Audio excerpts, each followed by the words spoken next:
Welcome to Alyvix.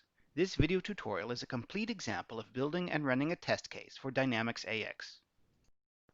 In this video, we'll see what a complete visual monitoring run of Dynamics AX looks like. Then we'll see how to construct the test case that drives that run, including printing an invoice in Accounts Payable and looping over stock in inventory on hand.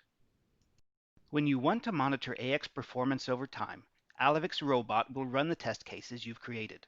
Here we'll launch Robot with a test case we've already built. Our test case starts AX, makes sure the window is at full size, and then begins to execute a series of pre-planned steps. In this example, Alyvix navigates to the Open Vendor Invoices database within the Accounts Payable section. Then it sets a filter for a specific invoice, opens the invoice it finds, and checks that the print preview functionality is working properly. Individual steps like these can be measured to make sure they don't take too long, because if Alyvix sees slow performance, then real users are also seeing slow performance. Next, the test case looks at the Inventory Management section, going to on-hand inventory and opening a single item multiple times to ensure continuous availability. Finally, the test case cleans up after itself by closing all the windows it opened, leaving AX in the same state as when Robot started. The end result is the measured transaction times at desired points.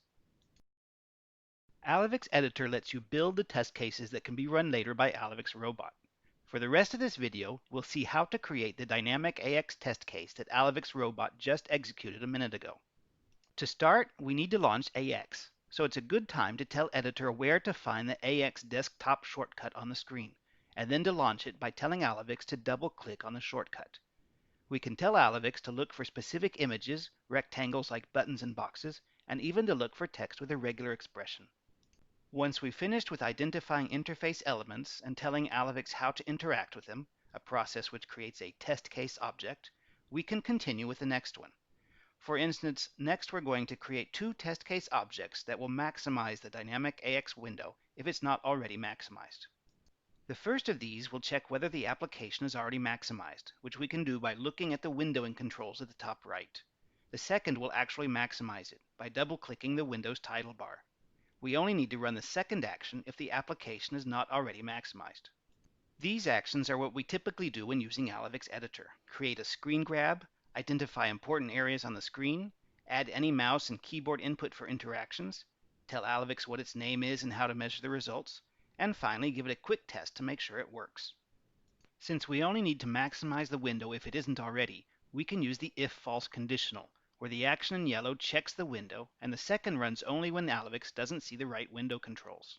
Since our test case will check two different Dynamics AX modules, let's separate them by creating a section or a subroutine for each.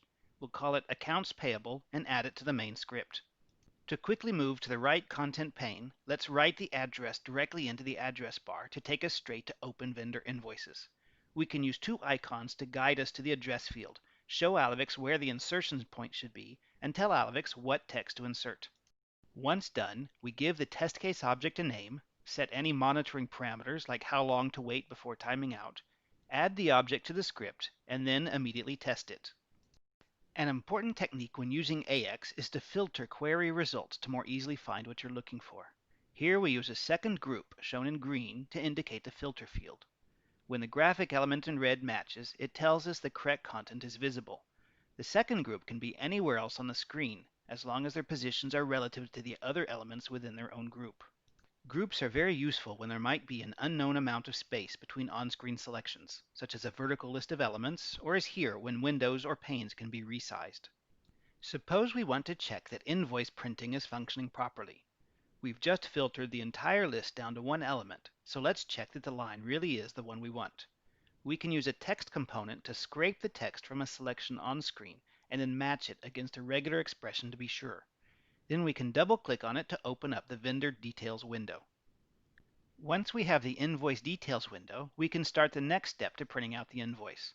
To access it, we need to click on the Original Document menu action. So let's select that action and then extend the region of interest to the right and left in case its position in the menu changes.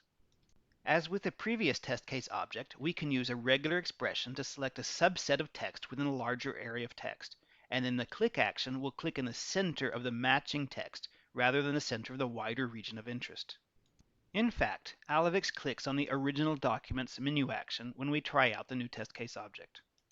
Now we're ready to call up the printed invoice. Again, we'll use two groups, the first on the left to make sure the correct window is shown, and then the second group on the right for the button needed to print out the invoice. We tell Alyvix to click on the Print Preview button, add this test case object, and then test it. Note that we unset the Measured checkbox, which means Alyvix won't tell us how long it took for this step to occur.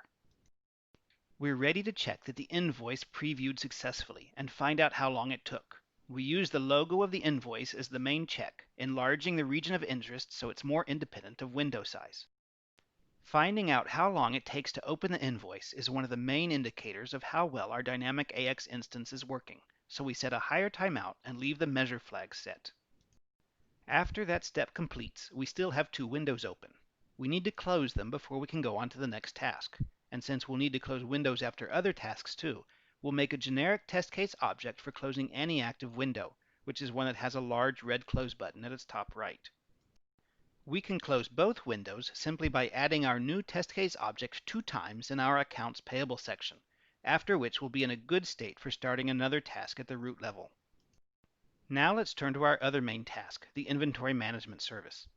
Just like before, let's create a section just for inventory. We'll add it to the main script so that it runs right after Accounts Payable. Just as we did at the beginning of Accounts Payable, create a step that takes us to the right address in Dynamic AX for on-hand inventory by finding the address icon, setting its click point to the middle of the address bar, and then inserting the inventory address as a text string followed by the Enter key. As usual, we'll name it, unset the measure parameter since this is a simple task, add it to our inventory section script, and test it to make sure it works.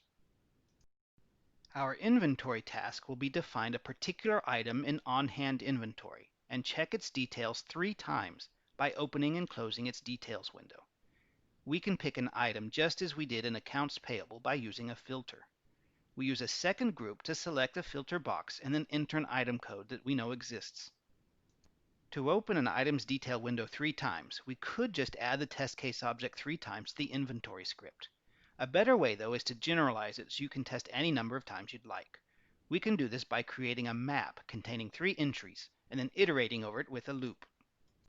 To do this, click on Add next to Maps at the left of the screen.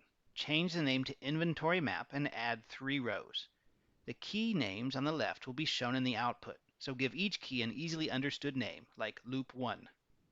We want to loop over more than one action, so the loop object must be a whole section rather than a single test case object. So we'll create another section called Inventory Loop within Inventory. The first half is to open the product details for the item in the first row of the filtered results.